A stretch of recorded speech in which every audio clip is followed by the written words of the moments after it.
ஒன்று சிறிய தீர்மானம், இன்னொன்று பெரிய தீர்மானம். ஓகே, இதுக்கு முன்னாடி வீடியோஸில் வந்து நம்ம சிறிய தீர்மானம் பார்த்தோம். இப்போ பண்ண போகிற வீடியோஸில் வந்து நம்ம பெரிய தீர்மானம் பார்க்கலாம். ஸோ பெரிய தீர்மானம்ன்றது ரொம்ப ரொம்ப முக்கியமானது. இது கொஞ்சம் டிஃபிகல்ட்டாக இருக்கும், கொஞ்சம் லெக் பொசிஷனும் கொஞ்சம் டிஃப்ரெண்ட்டாக இருக்கும். அதை நீங்கள் நல்லா வாட்ச் பண்ணி லிசன் பண்ணால் மட்டும்தான் அந்த அளவை செய்ய முடியும். ஓகே, இப்போது அக்கா வந்து ஜஸ்ட்டு ஒரு ஃபர்ஸ்ட் ஸ்பீட் மட்டும் டெமோ காட்டுறாங்க, அதை நல்லா வாட்ச் பண்ணுங்க. ஓகேவா? This is Yazhini, Kavina, Sharika and Thatchana. Okay, இவங்க தான் இன்னைக்கு தீர்மானம் பண்ண போகிறாங்க, பெரிய தீர்மானம். ஓகே, இப்போ இந்த பெரிய தீர்மானம் தான் ஜஸ்ட் ஒரு ஸ்மால் டெமோ பண்ண போகிறது யாருன்னா யாழினி. Okay, ready?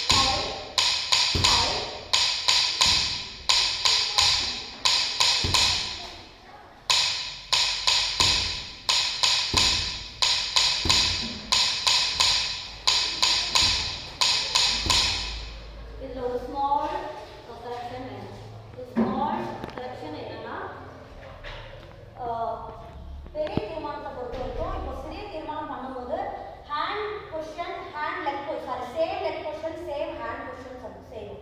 ஆனால் பெரிய தீர்மானத்தை பொறுத்த வரைக்கும் அப்படி செய்ய முடியாது. ரைட் ஹேண்ட் பண்ணும்போது லெஃப்ட் லெக்ல தாளம் போடணும், லெஃப்ட் ஹேண்ட்ல பண்ணும்போது ரைட் லெக்ல தாளம் போடணும். இதெல்லாம் நீங்கள் ரொம்ப முக்கியமாக கவனிக்கக்கூடிய ஒரு விஷயம்.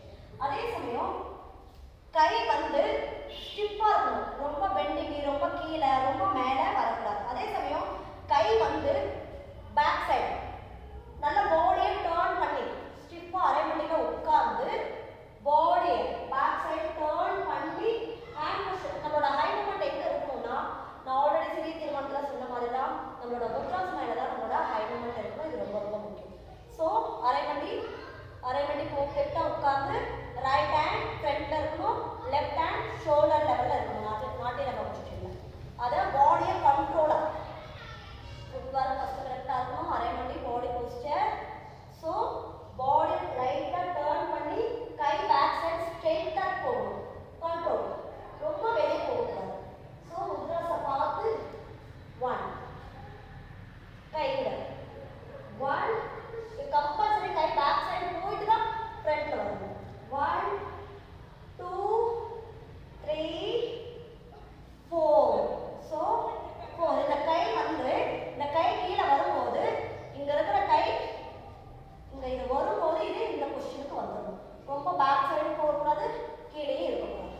இது ரொம்ப முக்கியமாக நீங்கள் கவனிக்கக்கூடிய ஒரு விஷயம். ஓகேவா? இப்போ ஒரு நிமிஷம். ரெடி? டை. நல்லா கவனிங்க. அதாவது க்ளோஸ் பண்ணுங்க. நல்லா கை ஃப்ரண்ட்ல இருக்கணும், லைட்டாக எல்போஸ் பெண்ட் ஆகணும். பெண்டிங் வராதுன்னு நீங்கள் ஸ்ட்ரெயிட்டாக கூட வச்சுக்கலாம், ஒன்றும் ப்ராப்ளம் இல்லை, ப்ராக்டிஸ் ஆகிறது. ஸோ இந்த கை வந்து லைட்டாக நாட்டிடலாம், ஸ்டிப், கண்ட்ரோல். Okay, tie.